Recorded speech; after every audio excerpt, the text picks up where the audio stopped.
What's happening, party people? Hope everybody's doing well today.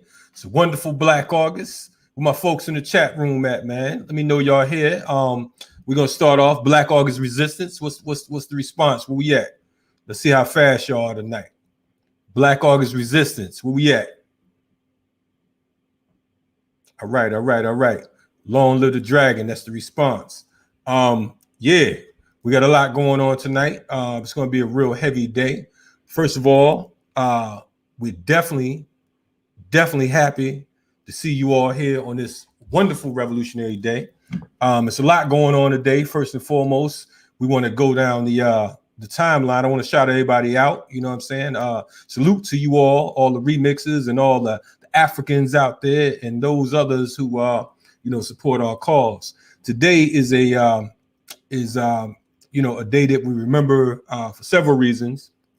One, on this day 101 years ago, of course, the Honorable Marcus Mosiah Garvey gave Africans home and abroad the red, black, and green.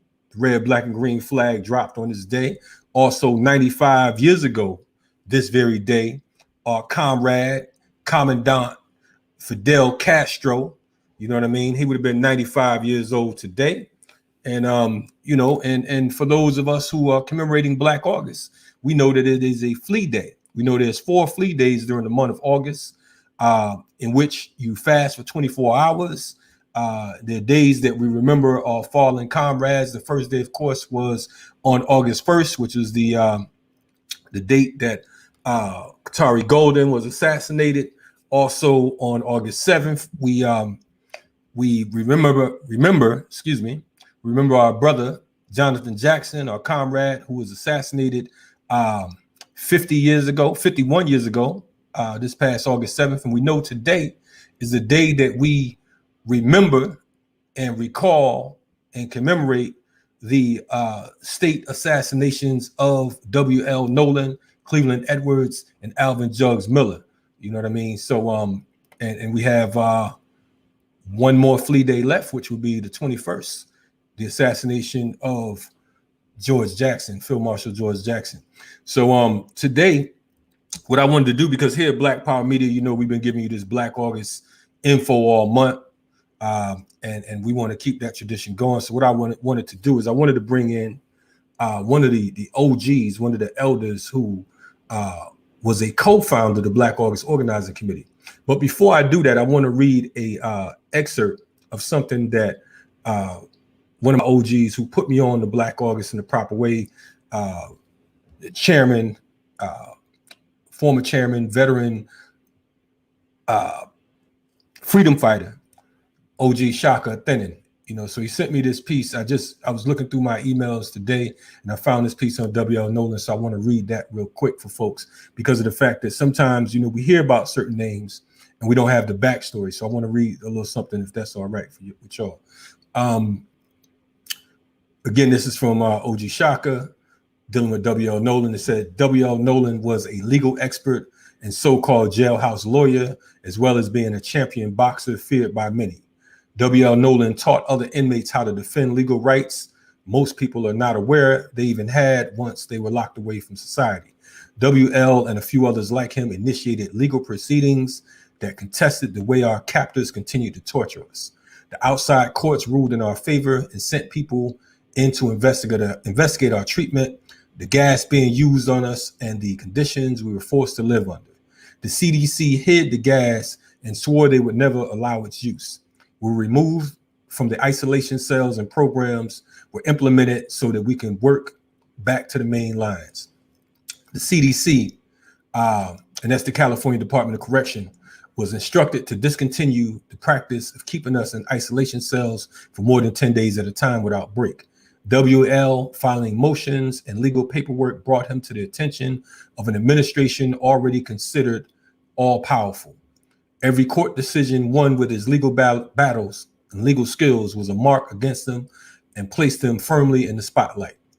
Knowing the contempt the prison system held for him, he continued to do all he could to let inmates know law still applied in prison. At the time, the California Department of Correction was being forced to integrate exercise yards and other common areas. They decided to try and prove to the bleeding hearts in society that it was a bad idea and that they knew best how to deal with inmates. This would be a lesson for both inmates and the outside world. The guards transferred the most violent white and Mexican inmates from all over the prison complexes and brought them to what they worked out to be perfect setting, to be the perfect setting, Soledad O Wing was the spot decided upon. The white and Mexican inmates had demonstrated their hatred of Africans by being involved in the deaths and assaults of several on many occasions. They were chosen for this very fact.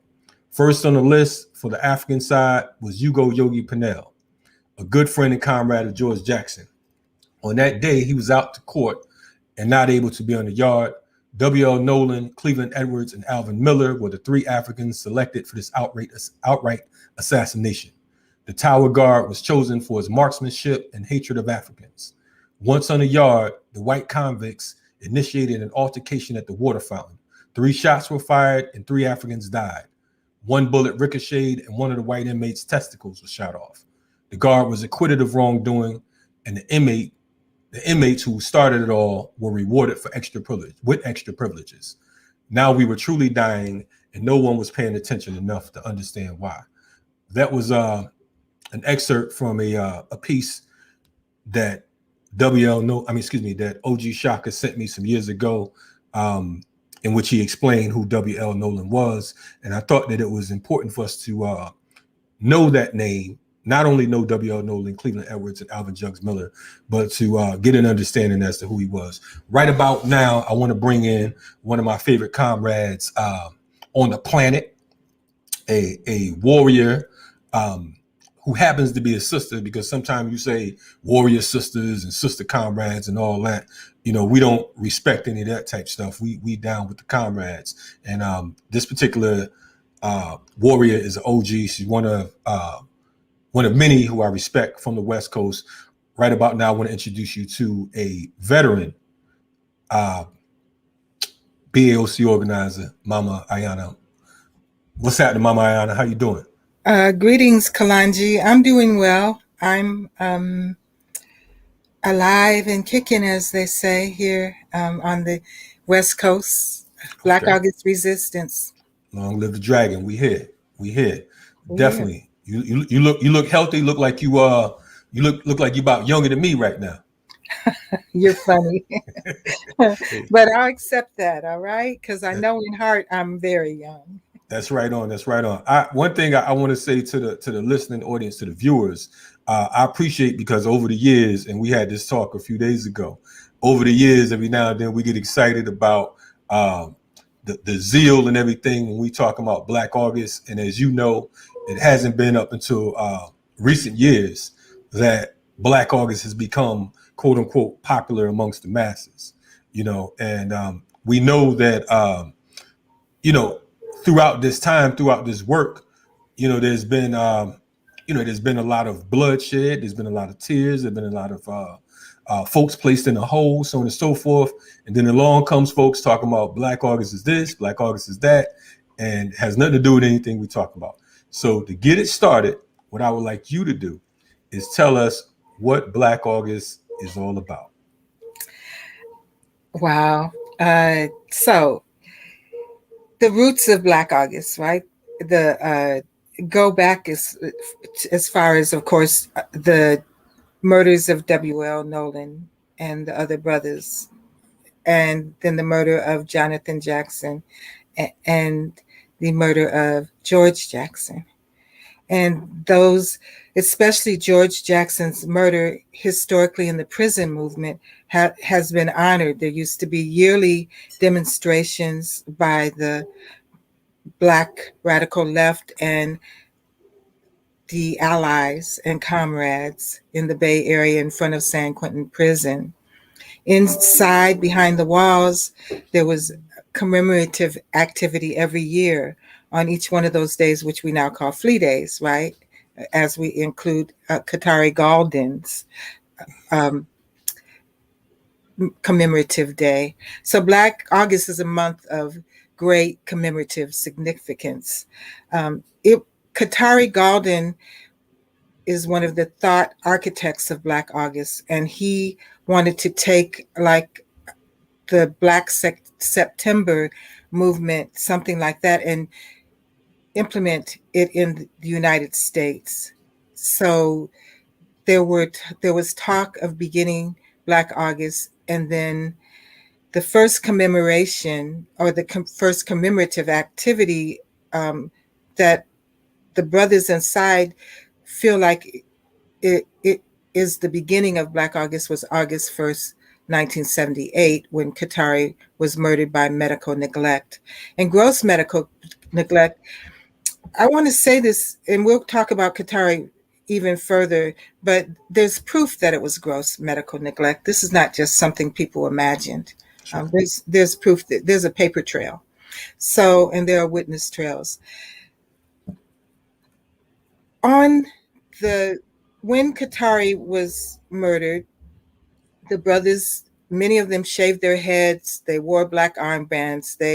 It was Ramadan, so in unison with Ramadan, they fasted from sunrise to sunset, and also did disciplines such as not watching TV from sunrise to sunset, or listening to radio, which is almost a lifeblood when you're behind the walls, and then sharing their canteen as opposed from buying from the prison canteen. There were multiple discipline practices of working out together on the yard, or if you were in segregated housing, working out in segregated housing. And basically there was unison around that practice the month of August after Qatari's death. Officially in 1979, those of us that were organizing in San Quentin and formed the Black August Organizing Committee. Black August Organizing Committee was was our way of bringing prison organizing around the conditions for Black prisoners in the United States, particularly in San Quentin and California, Soledad, Tracy, Chino, the various prisons, to the masses of people. Intention was to commemorate the actions of those that were fallen behind the walls, and to educate and advocate around prison rights, around prisoners, especially Black new African prisoners behind the walls. And in particular, those that were in isolation units or SHUs, segregated housing units, where Black August originated. To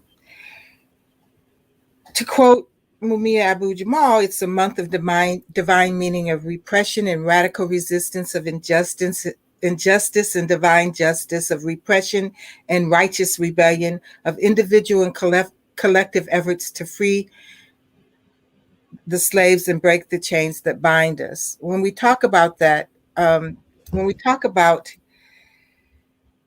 freeing ourselves and commemorating Black August, you are not commemorating Black August. You are not practicing Black August.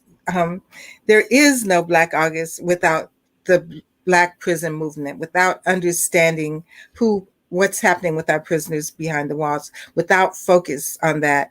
If you are commemorating Black August, you are commemorating Black August as a month that includes historical recognition, discipline, dedication, education, and practice through um, any way that you choose. But we really encourage folks to look at practicing by fasting, having your TV and radio off during the day, studying, working out together or by yourself, and writing a prisoner, visiting prisoners, and focusing your work that you're doing as an individual or organizations, focusing on our prisoners.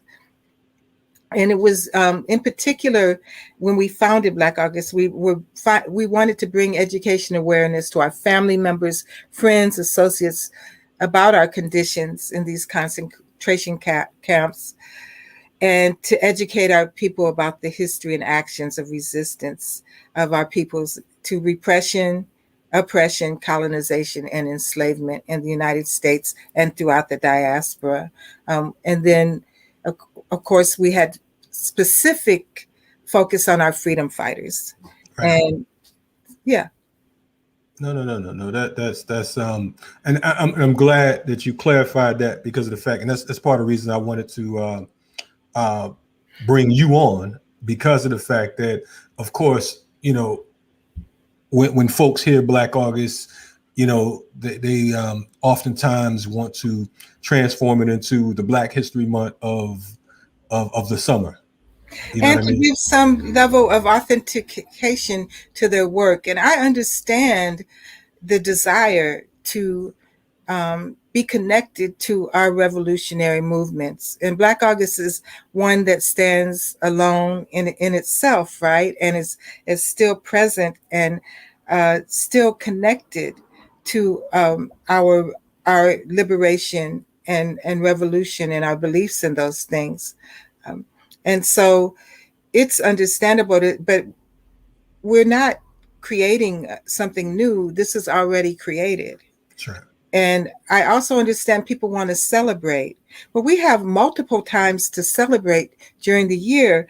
Revolutionary ideology, liberation ideology, resistance to oppression, those are very serious things. And yes, we should find joy in our work, right? We should find joy in the things we do. And sometimes that means being more serious and dedicated and being joyful about our ability to be disciplined, right?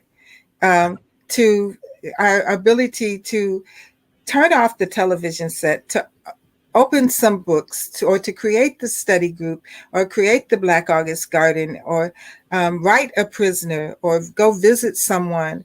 These are things that we can take joy in as well. We don't have to have a celebration to find joy, to find beauty, to find power and love in the things that we do. Right on. And man, I got like 1,000 questions, and it's you know, I'm always, for lack of better words, humbled when I see those who did what we are trying to do. So on behalf of all the comrades, you know, out there, we salute you. And, Thank you. You know, and we salute all those, you know, who work with you. Salute back, y'all. Yes. So I want to ask, because of the fact that one of the things you talked about was the formation on the outside mm-hmm. of San Quentin in 1979. How did that come about, and what was that like? Because of the fact that, you know, we know what Black August is right now, but mm-hmm. what were some of the challenges? How difficult? How many people? You know what I mean? Paint that picture for us. I was 9 when y'all started. You know what I mean? So let's talk about that. I was in the 4th grade. Wow, I must not have been much older. Yeah, you must have been 12. Go ahead. Seriously. So we were organizing the whole year. So it wasn't like it was just something that we decided, oh, we're going to do this again. You know, there were discussions. There had to be agreement on the name, right? And the practices and the disciplines. So we were working and traveling, some of us from prison to prison, spreading information, gathering information, putting things in place.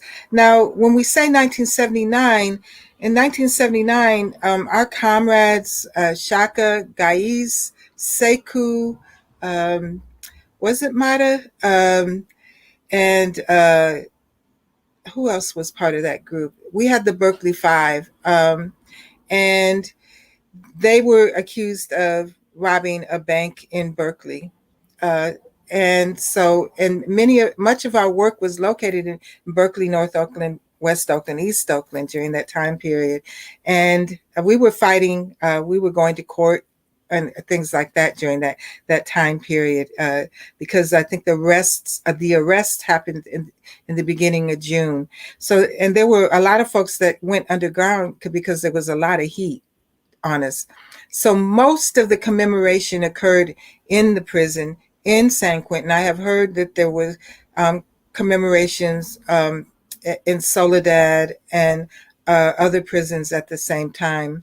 And so it wasn't until 1980 that we actually brought Black August to the people as a formal, organized effort to educate, advocate, practice, and resist. So in 1979, there were very few of us that were above ground, or outside the walls that were actually practicing, but we began to spread the word.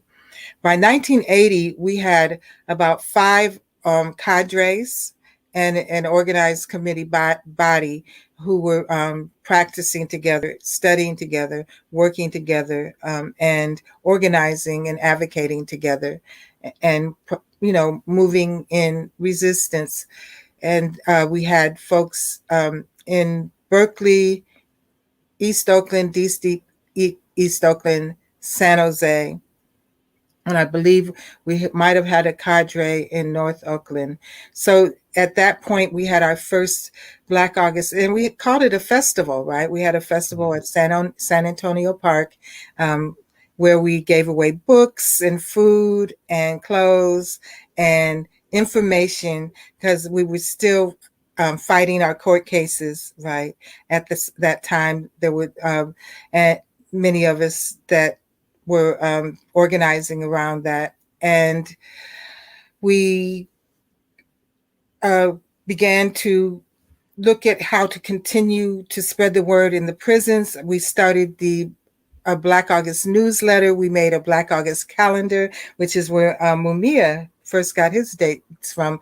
I believe in the far distant, in the future, Kilu became informed about Black August, shared that information with Mumia, which actually brought it to mass media. But until then, in 1981, we had our first major event at Marcus Bookstore, where we showed a film on the life and death of Jonathan and George Jackson called Justice.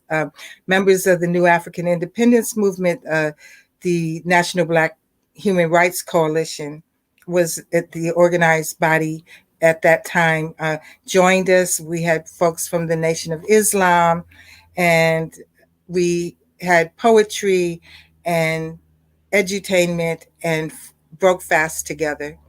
And then we had events in churches. So we began to organize and spread the word, and had actual Black August cadres as well that were part of the Black August organizing committee, and allies that were also supporting our work, and that we continued to organize and build.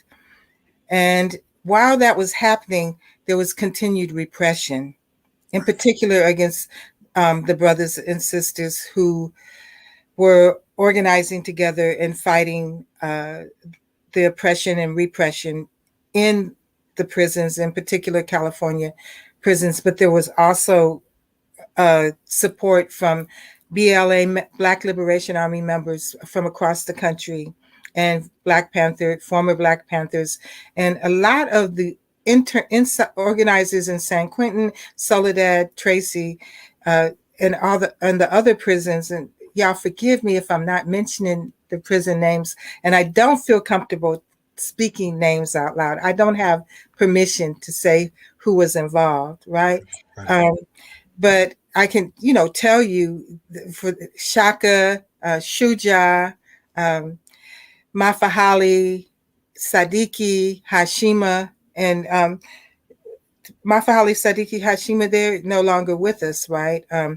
Inside we had Watani and Fela and other folks that were organizing together, and it began to become a movement. So by 1981, we organized the Black community to march on San Quentin. We also had larger events around the Bay Area. Right on, right on. So that's what we were doing during that time period. And it was a day-to-day thing. And believe me, our doors were getting busted down. Our neighborhoods were being targeted.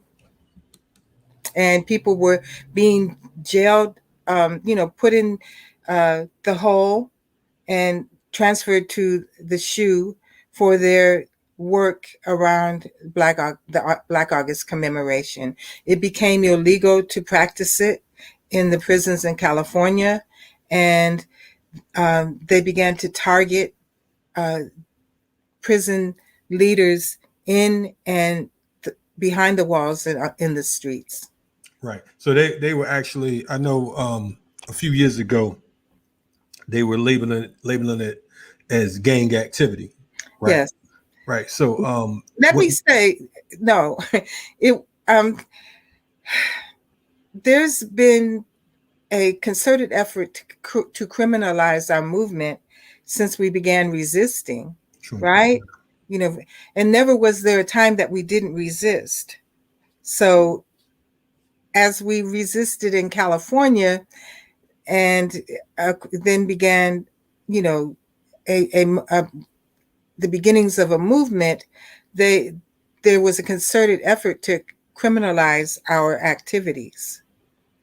For example, we had demonstrations against police murder, in Oakland and San Jose and San Francisco. We had a boycott, a 2-week boycott that shut a major local business down in Berkeley for the murder of a guard that murdered one of our neighborhood people. And that brought out press and also the Goon Squad and interagency task force were formed just to keep track of the work we were doing.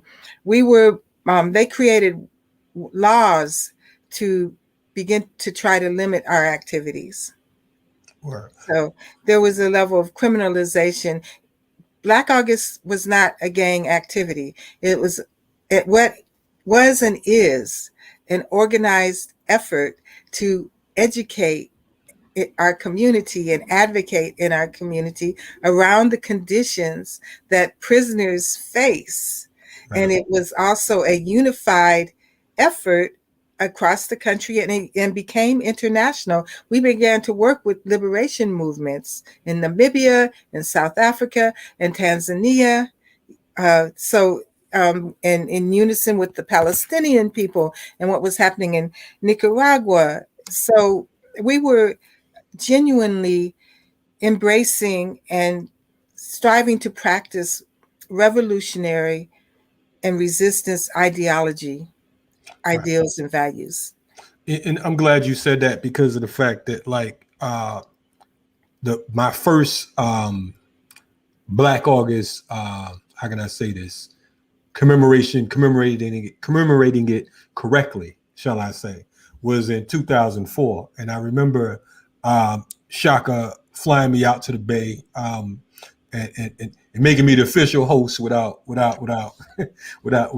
me knowing. I was you were nervous. voluntold. Yes, but it was like Chairman Fred said, terrible but fine, because my position was just not wanting to mess up, but yes. In saying that, just seeing the international community that is involved in the commemoration of Black August, getting there and meeting folks like Yuri and Yuri Kochiyama and Rising Power to Her and the Richard Aokis and the folks from the Native communities, Warrior Woman and the Native Youth Movement. I mean, just staying at Shaka's house and he has 200 people in his yard and in the house and the backyard and trailers and all of that. Not all to these mention the crew that was hanging with our sons, right? Yes, and they was always deep. They in the room, and they got a whole gang of folks themselves. But it's just I was amazed because of the fact that out of all the places I've been to experience Black August, that was another level because of the fact that it was true unification and to see folks literally come from all over the country. You know what I mean? You had natives that drove from Arizona and Nebraska. Not even all of the folks would come there from Canada and Japan. I was about to say that. Forever, from all over. Yes. And it's like the only thing that and it was about revolution. And it was like nothing but serious folks. And it was such a beautiful experience that the quote unquote, normally the entertainers are the highlight. The entertainers were secondary. Right. The freedom fighters was what was up. Ernie Longwalkers and so many other folks. I can't even think of all the names, members of AIM and so on and so forth. So definitely when you talk about that international appeal, it's like the average folk that's commemorating around the country, they have no idea. I want to talk about, the prison movement itself. You know what I mean? Because, and shout out to OG Kamasi down in LA. Greetings, Kamasi. Shout out. Yes. He holds the history like no one else. Man, listen, I was like, I would be on the phone with him just taking notes. You know what I mean? I mean, for hours. And he'll be, it's like amazing that, like you said, not pulling up a note, just running it off the top, like it was yesterday. But one of the things I learned from him is just the fact that there was a prison movement at the same time that there was a movement on the streets. He talked about how, So can you touch on that a little as far as just your knowledge of? Yeah, I can a little. I do not have the knowledge that Shaka and Kumasi have. It's all good. About knowledge holders and griots, right on, of the prison movement, you have to go to them. But there was a prison movement, and it began. First of all, if you read Sundiata Acoli's history of the Black prison movement, right. He gives you a really strong history up to the time that he wrote it. And I think he actually addended it. That's a great one to read. And then Baba Mayor Chokwe Lumumba, may he rise in power. Yes, he wrote a really great piece on the history of the New African Independence Movement that documents the war on the Black community.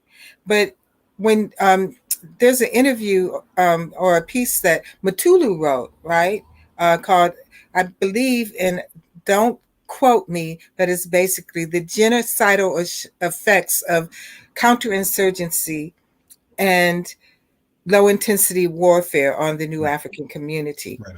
And in that, he documents in 1962, when we were rising up from South Africa to South LA, right? From New York, Detroit, San Francisco, all across the country, as we were beginning to organize as our so-called civil rights movement was in play. They were already making plans. They had built new prisons, and they had brought together all the boards of the heads of the boards of the prisons under one umbrella to make plans to create behavior modification in the prisons. And so while they were doing that, they were beginning to create mass incarceration, jailing us in large numbers, criminalizing our abilities to protest and resist, and even our right to bear arms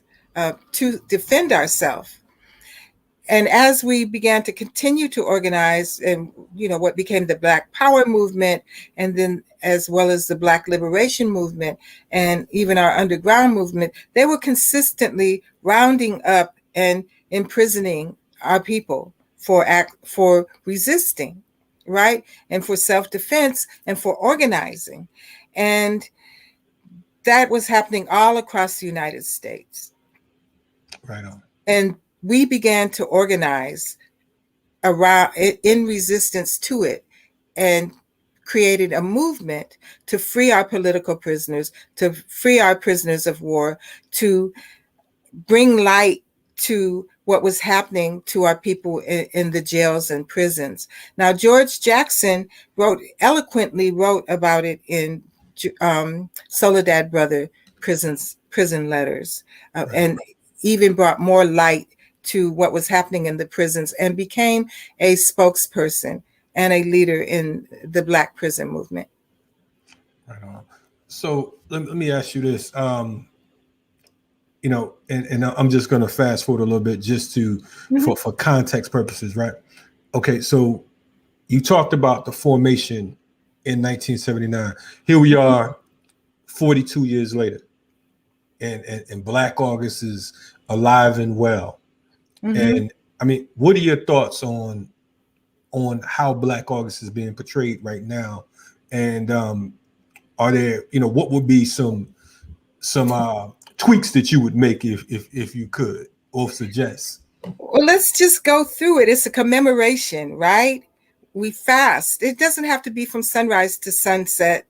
That's for hardcore, right? You can choose to do a juice fast, a water fast, to let go of sugar, and maybe and eliminate red meat. There's different ways that you can discipline yourself around food in your body. And then the same thing with television and radio.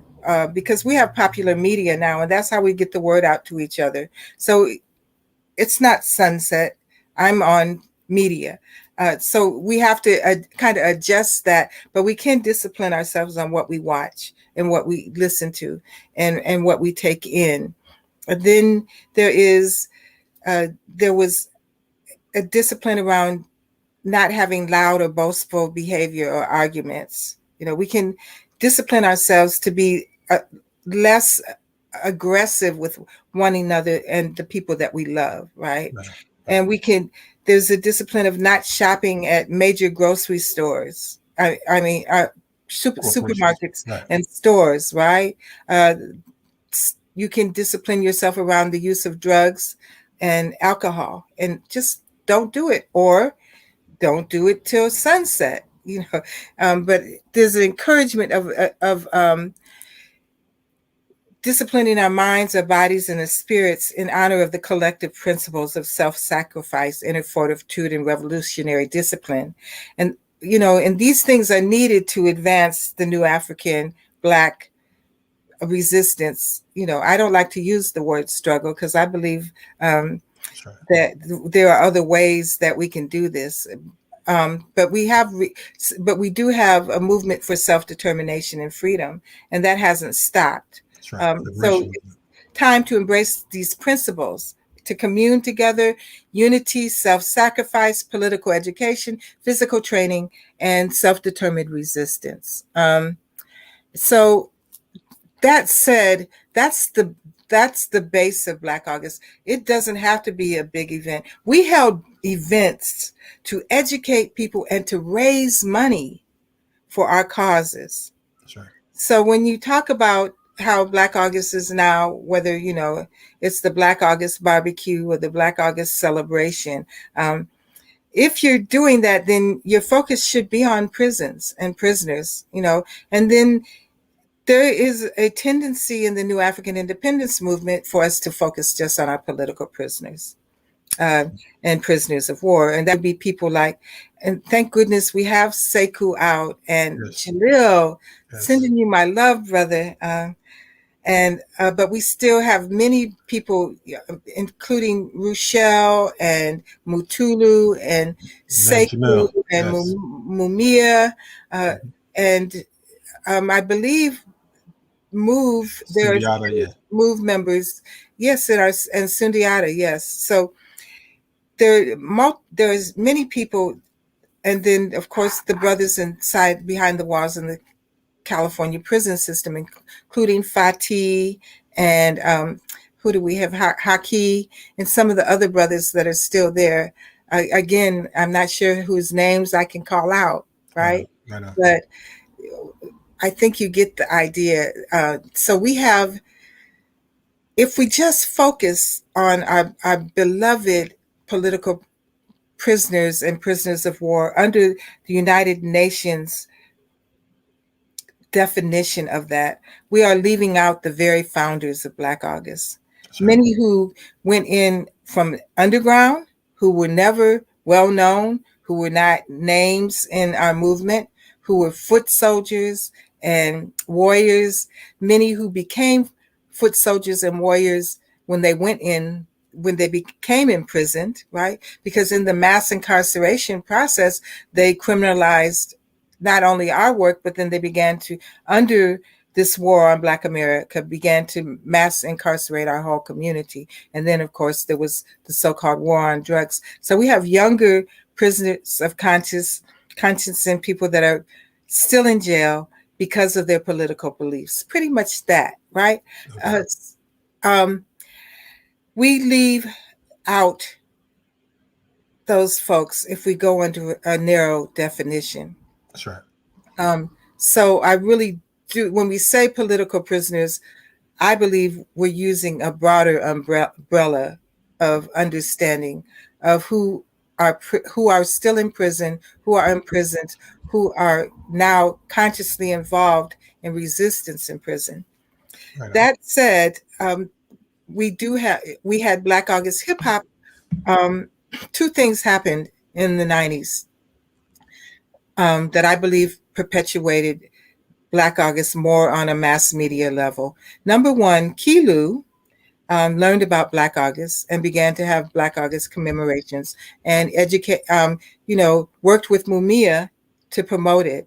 And she then consistently began to promote Black August, and she called it Black August International. And then the Malcolm X grassroots movement began to have Black August hip hop in the late 90s. So Right. both of them kind of came, that momentum started happening in 1999, 2000, and Black August hip hop brought the consciousness of political prisoners and prisoners of war and Black August commemoration to the masses of young people, particularly in New York. But they also took Black August hip hop to Cuba, to Brazil, to Tanzania, to South Africa. So the word began to get out. And then as YouTube grew and then other media, we were able to capture some of that. And Black August has been embraced. In that, I really encourage folks. I'm not trying to be critical, but I am trying to educate you on what the true practice is. What it's commemoration. It's not a celebration. Your focus should be around prisoners. If you choose to focus on political prisoners, right on. If you choose to focus on what's happening in the prisons, we have masses of people in these prisons with no oversight. We have millions of people that are going to have been in prison for decades, 10, 15, 25 years, for very minimal crime, if you want to call them crimes, for very minimally impactive actions that are, we don't make sure anything is happening to care for them. We haven't put things in place to make sure that they're taken care of when they're released. We have not put any things in place to support people in dealing with the trauma of being imprisoned and the torture and degradation and repression and oppression that happens in prison on a daily basis. We have young people who have gone in at 16, people that have gone in at 16 and are still there at 66, 68, 69, 70. Yeah. And I just want to give a shout out to my brother-in-law and my comrade PJ, one of our founders, who was just released a couple weeks ago, sending him love and honor for the years of sacrifice, for helping to create the prison hunger strikes in California, helping to create the agreement to end hostilities. When you think about the brothers that were put into the SHU, segregated housing units, because of their actions of resistance, how do we not, who have continued to organize movements, who created the movement of Black August, who created as I said, the prison hunger strikes and the agreement to end hostilities. And if we do not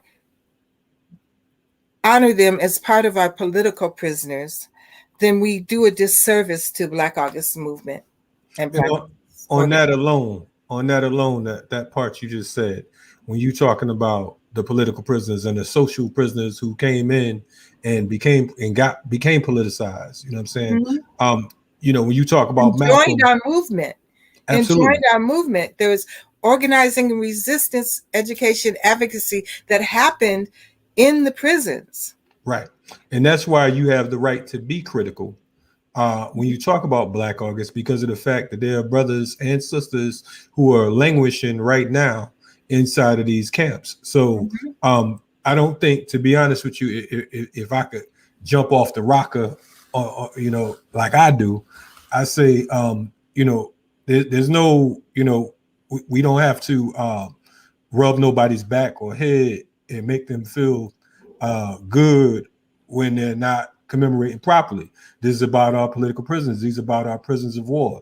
These are about our captives. So that most definitely has to be at the forefront.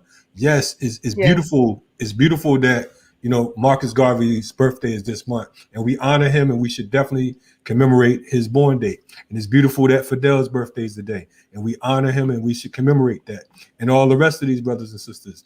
But at the same time, these captives, many of them are dying, literally. You talking about Sundiata Kohli, who's now 84 years old. Right. 84 years old. I mean, that is crimes against humanity. You know what I mean? So, I don't, you doing Black August barbecues. Mama Ayana might give you a pass because of the fact that she gonna be nice to you today. She's smooth like that. But me, I got a problem with it. No, there's an opportunity when you do something like that, Kalonji. Respectfully, I say to you, there's opportunity to be in place and educate people, right? And to change their understanding or overstanding of what needs to happen, and to also to recruit and organize. There's always, some people are doing it to where they think they can pull people, reach the masses of our people. And it's true, wherever the masses of our people are, we should be. And we should have some level of humbleness around reaching people where they are. And that just is. So if you are having a Black August barbecue, that Kalonji's not rubbing you upside the back of your head, he's popping you upside the back of your head. And I'm saying, if you are organizing, educate. Yes. And if you are using Black August, if you are getting money for your events, some of that money needs to go to prisoners, right? Right. And for clarity, Mama, I'm saying I unite with everything you're saying. I'm talking about the ones who you tell, you warn, you educate, and you come back and you say it again, and every year it's like, okay, well, forget that. That's how y'all doing it, but we're gonna do it over here. Now, I'm all for, we definitely have to be patient with our people, because they are people and we love our people. And there was a time when we all might have been on the wrong side of the barricades. So I'm cool with that. I'm talking about there's some of these folks who, like you said, will get the money and will do all these things and not be concerned about the political prisoners themselves. So those Or are the folks I'm talking about. prisoners. Again, Yes. or someone, it could be. We have other organizations. There's All of Us or None. There's legal services for prisoners with children. There's Critical Resistance. There are organizations that are local and national. There's Malcolm X Grassroots Movement, right? That are organized to support our political prisoners and or our masses of people in prison. So there are places that you can donate money and support the prison movement. At the same time, I let me say it like this. I don't believe that there should be self-promotion and bringing your agenda to the table around Black August. It's specifically created and formed to educate people and to advocate people for people in prison. And when we raised money, that money went to court cases and defense funds and to buy books and stamps and envelopes and tablets, right? And to support families getting to be able to visit. Right. There are multiple ways to support prisoners, and that includes supporting, say, someone who has a son or a daughter in prison. Hey, make sure that they can visit or that they can write. And then if you're doing an event, you need to have the list of political prisoners at least, and some stamps, some envelopes, and some paper, and have people write them. That's right. I want to shout out OG Shaka, because just going out to, again, just on the learning tip, just rolling around the city with him, and just watching him going to get stamps, making sure that brothers and sisters behind the walls were taken care of, mailing stamps so that the brothers and sisters behind the wall can write their families. You know what I mean? And just learning that Black August is not just, as you talked about with the organization of it, in the planning of it, it's not just, Black August is not just for the month. That's the month you commemorate. But working on behalf of our prisoners is a year-round thing. So definitely, we salute you, and we love and honor your words of wisdom, and I appreciate you keeping young, or not so young, radicals and rebels like myself in check. You know what I mean? Because it's necessary. We all need, that's the beautiful thing that I love about just coming up, in movement and our people's liberation movement, just being able to have elders and ancestors who can show you the map, where we don't have to, create our own lanes and cruise control in them. We already have a roadmap designed, so definitely appreciate that. Let me say something. I just wanted to give that shout out to Shaka, because Shaka was one of the people that kept Black August alive, right? Yes. Myself, Shaka, Kilu, Malcolm X Grassroots Movement, and Wakili Moody. When no one was doing anything, Wakili Moody, myself, and some other community members, including Sheba Haven, Wanda Sabir, we did different events. Wanda and I remember 97, I think we did a poetic protest. And we did readings of prison writings and the Black Liberation Army all around Berkeley and Oakland. So there's also other ways to do it. And I just really encourage people to, for example, we have a film show. For example, in Oakland, the Malcolm X Grassroots Movement Oakland chapter, we would have events or film showings in Oakland, and whatever money we made from that would go to OG Shaka, so he could buy stamps and envelopes and make copies or whatever he needed to do for his the work that was being done with the Black August Organizing Committee. So there's also that the potential for working in collaboration and partnership together, right? And comradeship. And there, I don't think we've talked about abolishing the 13th yet. Were you going to ask me about that? No, I mean, yeah. I mean, hey, let's go.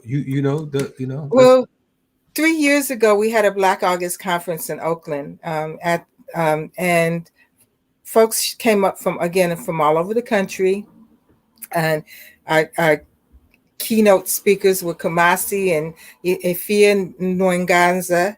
I hope I'm saying your name right, Ifia. Yeah, out in Greenville. Shout out to Ifia. Yeah. Yes, sister.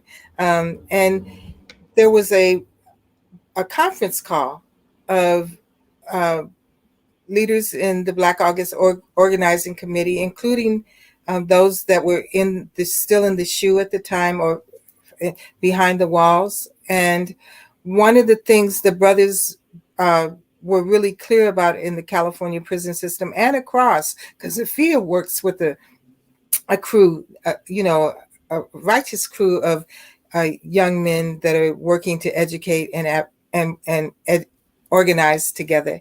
Yeah, I organized with her in South Carolina. Definitely. Yes, exactly. So they all were in agreement that we need to look at abolishing the word slavery from the 13th Amendment of the Constitution, right. Because it so-called outlaws slavery, except for in prisons. That's right. I don't have the exact wording in front of me. I could pull it up, but basically, and then not only that, but outlawing the 13th Amendment, period, right? Abolishing. Right. So outlaw the government, right? But yeah, yeah. Then abolish it. Right. What can I say? Because it's really important that we understand that these are just amendments, right? And at any time, it can be changed. And at any time, as we move through these periods in time, we have to understand that if we learn anything from history at all, and this continued perpetuation of so-called white supremacy or white supremacist ideologies, they happen on the backs and the deaths of our people of African descent in the United States. And so if we continue to have mass incarceration of our young people and of our people in these prison systems, then that means that they pretty much that they can, through the 13th Amendment, practice enslavement. They can make you work without paying you, number one. Right. And it, as we all have often said,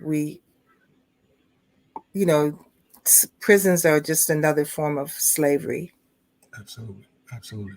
With that in mind, to the viewers, I'm suggesting that Mama Ayanna have a show on Black Power Media. What y'all think? I think y'all should leave in the chat if you think Mama Ayanna should have a show on Black Power Media, because she's a wealth of knowledge and she's doing a lot of work out there in the Bay Area, not only working with political prisoners or on behalf of political prisoners, but also working on the whole housing situation and working to build up families and community as a whole. So I think we need to have you on here regularly, and I'm not going to do you any justice with me just interviewing you, because we know that you're in touch with some folks that that we're not. And in the chat right now, it's a whole lot of agreeds and yes, and you know what I mean. So the people speaking, Mama Ayanna, I ain't the one that's talking here. So they said you should have your own show. So I don't know. Well, thank you. And I told you I would think about it, and I'm agreeing. I'm agreeing. So we will talk about it offline, how to make that happen, and when. As anybody who knows me knows, I got a full-time job, and I'm married to Baba Timber, but I'm married to my job. That's right. You know, or I'm dedicated and very passionate about my job and my work. But I also know that I love producing. I find it a powerful way to educate and organize, and I'm here for you. I'm here for the people. I'm not. It makes me no difference whatever else the motivations are at this point in my life and the time that I've given, and the things that I'm passionate about, No doubt. which are multiple. Y'all. You got folks in the audience talking about the Mama Ayanna show and all kinds of stuff over here. I ain't telling you what the name. I can't see anything, but yeah, there's a on the side. There's a thing that says comments at the top. So it's so there's a live feed going right now. I didn't tell you that part. All right. So when you go back to check it out, you'll see that. I see. Yeah. So it's a whole stream up and down. So I used to produce a show for about 10 years on our local KPFA, our listener-sponsored radio, called Straight from the Source. There were times when people weren't talking. We didn't have an outlet unless we used shows like that. Look at y'all. Hey, y'all. So you thought you was just talking to me, huh? See how that go? But no doubt, we definitely appreciate you coming on. We will be talking offline, and I already talked to the team, so we wait for you. I'm gonna just say that I had to just put you on Front Street. You know how we do that thing. You know what I mean? Just play it off like, hey, what y'all think about this? We already talked about it, so definitely. I just wanted to see what the people had to say. We appreciate you. Are there any closing words you want to give the people?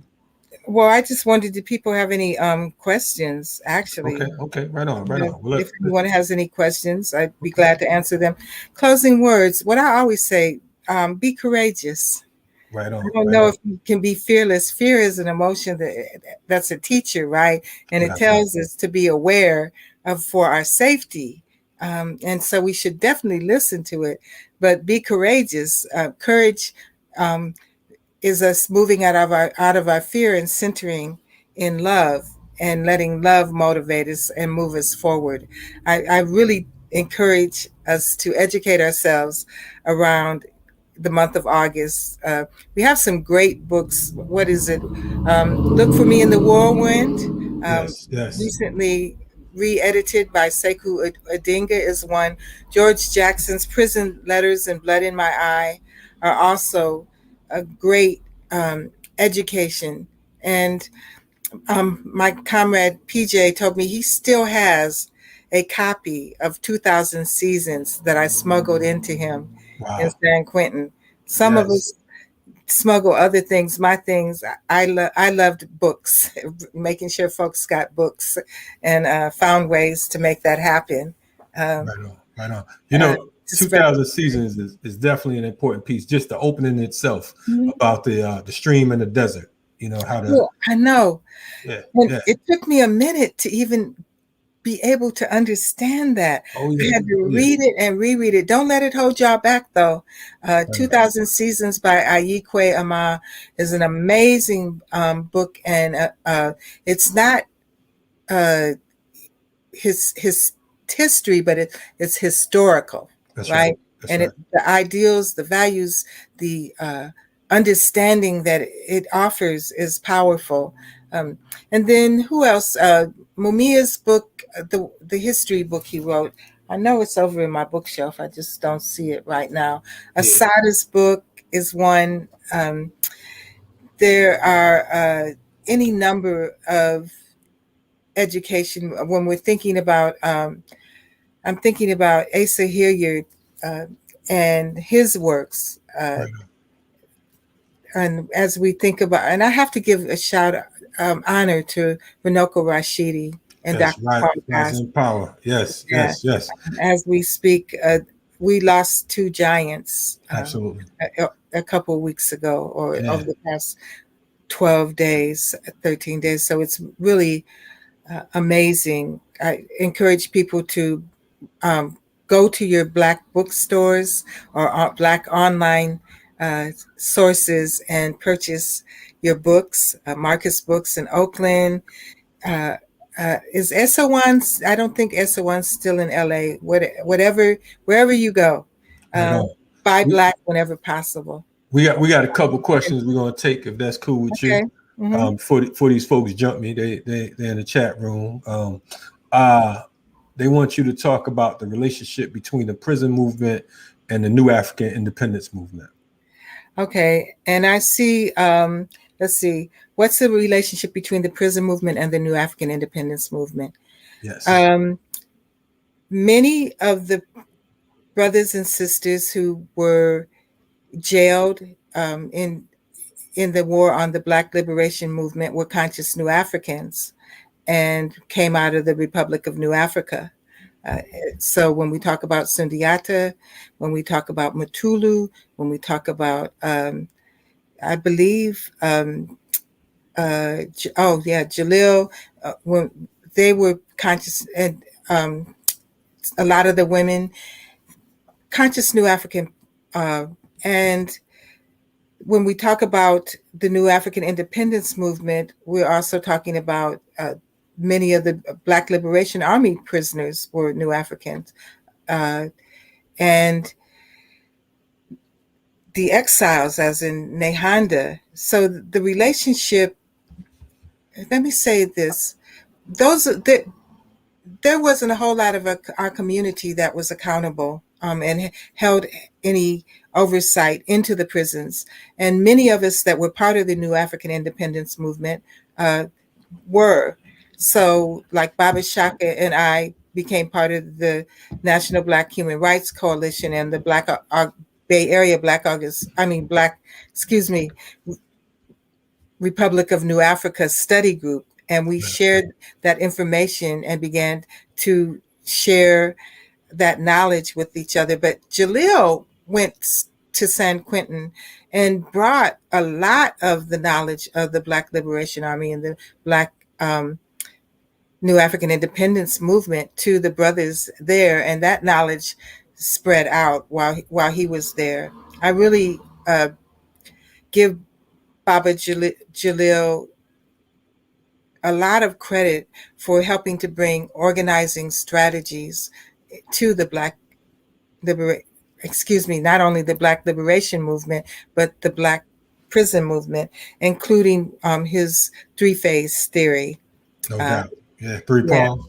Yeah. Mm-hmm. Yeah. Shout out to Jalil. He actually the first podcast he ever did was our podcast over here, Renegade Culture, on Black Power Media. So you know what I mean. Our 100th episode, he was our guest. So definitely shout out to him. I saw something in relation to the revolutionary communism or New African communism among Black August practitioners. Yes. Now, that Black August is practiced all over the country and around the world. So I can't say, I would say this: George Jackson was an internationalist, and he was a revolutionary communist, right? And he embraced the ideals and values of communism. And so then when you bring New African ideology and ideologies of the New African Independence Movement together with revolutionary communism, I could see how those two could merge and ideals and values grow out of that. I can't speak for those people who practice the politics of New African communism. I'm more of a socialist, right? And my ideals tend to go a little more socialist. I am a revolutionary New African woman, if I could call myself revolutionary, because I believe you have to be in the midst of a revolution to call yourself revolutionary. So I would say I have revolutionary ideals and values as a new African woman, that and with a strong consciousness of pan-Africanism, but clearly understanding we're in this world together, and so that we are, so that there is a place for internationalism and international unity. But in my practice and the work that I do is specifically focused on the Black African, New African community. Yeah, right on. Speaking of, you mentioned the Republic of New Africa. Mm-hmm. This week coming next Wednesday will be the 50th year anniversary of the U.S. government pre-dawn raid and assault on the headquarters in Jackson. We will Mm-hmm. have on this Monday, we will have Mama Tamu. Mama Tamu was one of the RNA 11, and she has a new book that'll be dropping on the anniversary on this Wednesday.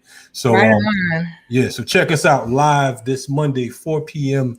Eastern. We'll have Mama Tamu talking about the 50th year anniversary of the RNA 11 assault, in which one police officer was left dead and one was injured. You know what I mean? And 11 brothers and sisters from the Republic of New Africa became known as RNA 11, and a few of them actually commandeered a plane and went to Cuba. So we're going to talk about all of that on this Monday. Right on. I wanted to say something. I wanted to address Ricky Ryan. I don't know if I'm supposed to say people's names. No, it's cool. They cool. Okay. This is a public forum, correct? Right on. Yes. So I'm not saying there doesn't have to be a specific way for people to practice on the outside. Let's be real. I'm saying there is a specific way to practice Black August, and I'm encouraging people to do it. Now, I'm being polite. My true feelings about it are that if you are practicing and commemorating Black August, that's what you should do, a practice and a commemoration.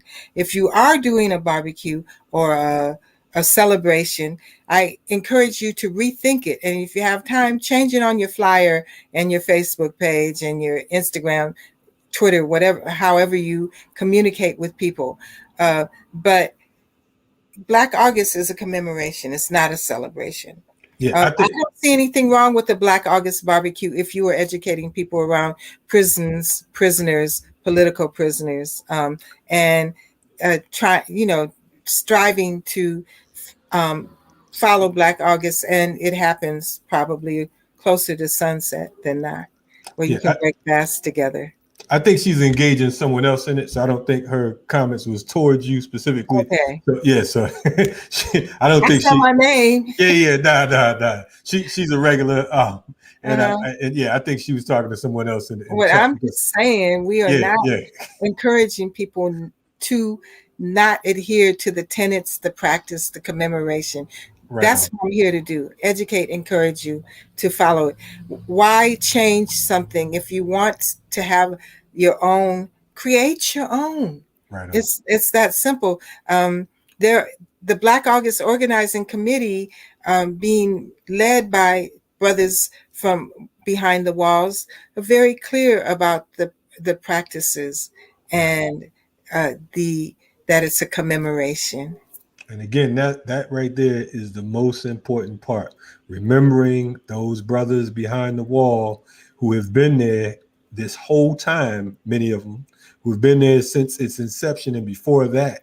Right. You know what I mean? So, I mean, on that alone, we should have enough respect to say, look, these brothers have been behind the wall. They've suffered. Many of them have been thrown in the holes. Like you said, the shoe, the whole nine. And we're outside talking about the Black August party. They've been beaten. People have been killed. People might have comrades that have died behind this. Why would we change something that is already created to promote your agenda? That's right. And change it to shift so that you can say Black August based on your values and ideals. Right. If you are not talking about resistance to oppression and repression. If you are not talking about prisoners or political prisoners, and the conditions in prisons, if you are not encouraging organizing around these things, then you are doing something totally different. Right on, right on. Okay, we got time for one more question. Anybody got a question in the chat before we move along? We ain't gonna have Mama. She 3 hours behind over there. You know what I mean? She's in the Bay. You know, so she cool, but I'm not because I ain't gonna be up all night messing with y'all. Someone asked about Matulu. Yeah. I was not able to attend the benefit for Matulu this weekend. My understanding, he is still in recovery. People are still raising money, still organizing to have what do you call it, clemency for Matulu. I think it's really important that as this organizing for clemency happens, that we get behind it, right? Everybody, let's validate and support this, as in let's not let them criminalize Matulu. I'm an acupuncturist because of Matulu. I moved into healing work because of Matulu and his teachings. And he's impacted many people and changed a lot of how we approach our wellness and well-being through his work. He and Nehanda and the Lincoln Detox Center. And just to give you, information, go to freematulu.com. Yeah, I believe so. Let me see. And you can get more information on him. You can write him, and you can. All you have to do is Google Matulu Shakur, and you're gonna come up with information about him. And it's SHMUTULUSHAKUR, and it's MatuluShakur.com. It's that simple, and all your information is there. And there's a clemency campaign going on for him, and he also has promoted the idea of a reconciliation process, right? For prisoners and political prisoners, truth and reconciliation. I think we should educate ourselves on that. I do want to say, you're right. I was on the ground. I was there when we formed Black August. I know what it was formed for. I helped create the process of bringing Black August to the streets and spreading the word about it in the prisons. Right. So as one of my comrades said, Mama Ayanna, you were a co-founder of the Black August Organizing Committee. You were there, and you know it in ways that most people don't. And part of it was because I was acting as a liaison and spreading the word from prison to prison and helping to write the newsletter, helping to create the Black August calendar, right? Helping to create the what we were considering mass education information at the time. Right on, right on. Well, listen, Mama Ayanna, we definitely appreciate having you on. I know someone just asked, was the committee still active? The committee is absolutely active. Black August forever. You know what I mean? As long as there's blood in the veins of, the offspring and those who come after, there's going to always be a BAOC because of the fact that Black August, as long as there's captives, there's going to be a Black August organized committee. Is that right? Yes. And I see y'all chatting. I'm sorry I'm not able to keep up with everything. I'm watching the screen. I appreciate you too. What are my thoughts on the end result of the Attica prison uprising? There's a good independent film that was made during that time called Attica. Kamasi has a lot more information about that. Um, the Soledad Manifesto was put out after, I believe, George was killed. It might have been put out after W.L. Nolan was killed, and that got to Attica, and that the Soledad Manifesto helped to instigate the Attica uprising. What happened? I mean, what are my thoughts? It was mass murder. Let's just be real. They had uh, genuinely were resisting and protesting terrible conditions and murders and torture in Attica prison. And uh, as long as we have old old white men, old privileged elitist white men making the decisions about what happens in our country, we're going to have instances of mass murder of Black and brown and other, as we say, by POC, but also the institutional racism that exists in the prisons will continue to exist. I mean, I'm for abolishing prisons, period. We have to find another way. As we know, prisons were started to capture runaway slaves, jails and prisons. They in the United States, they were, and so the ideal of that this is humane and the potential to even be humane in a system like that does not exist. Anything built on uh, racism and institutional racism needs to come down and stop. Abolish the death penalty, absolutely. I know. And um, on that note, my last words: be courageous, organize, organize, organize, resist, create strategic unity. As George said, let's put aside our differences and come together and create. Many of you are younger people. Create scientifically, create strategically, create courageously and powerfully, and use your imagination to begin to create a new world, and include us elders in your work, right?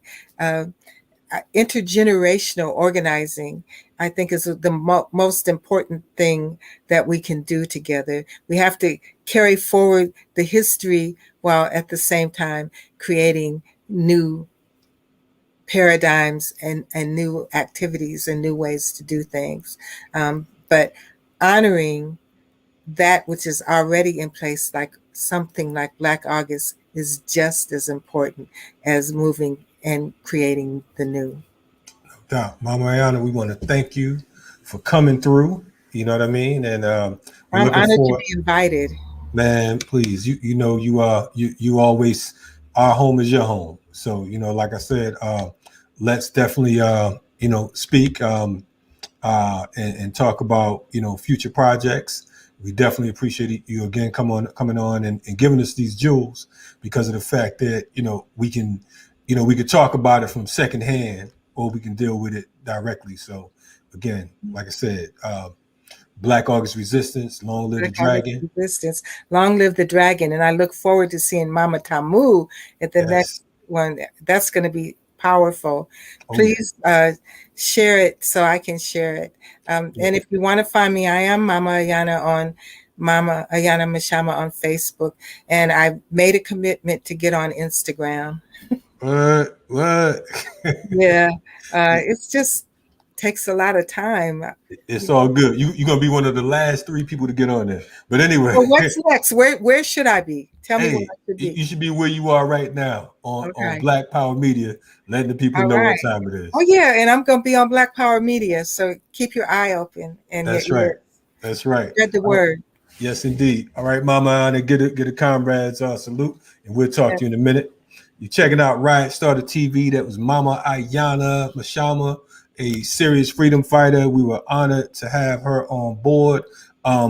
As we mentioned, definitely, spread the word. Let folks check out share this, because of the fact that, the information and the people, the freedom fighters and the OGs that we're bringing to the table, you're not going to find in too many places. I mean, right here at Black Power Media, we've had folks who broke down the history of the BLA. We had folks who broke down the history of RAM, the history of the American Indian movement, MOVE, the Young Lords, the Weather Underground, the May 19th Communist Organization.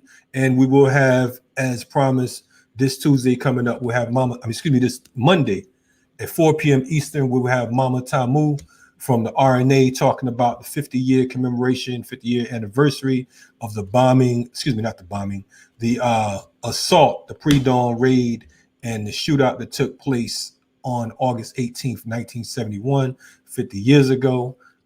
Also, next Sunday, the 22nd, August 22nd, the day of UEP Newton's assassination, we will commemorate Black August, the 42nd year commemoration of Black August. We'll have a panel discussion. I'm going to holler at, we just decided that today. So I'm going to holler at Mama Ayanna and see if she can come back on with that. But we'll have a few other folks as well. Like I said, right here on Black Power Media, we appreciate you all. Get those likes up. Definitely spread the word. We need folks to subscribe to Black Power Media. Check out the Remix Morning Show and all the other shows we have right here. And look for us in the whirlwind. Riot Starter TV. We out like we came. Black August Resistance. Long live the dragon. Salute.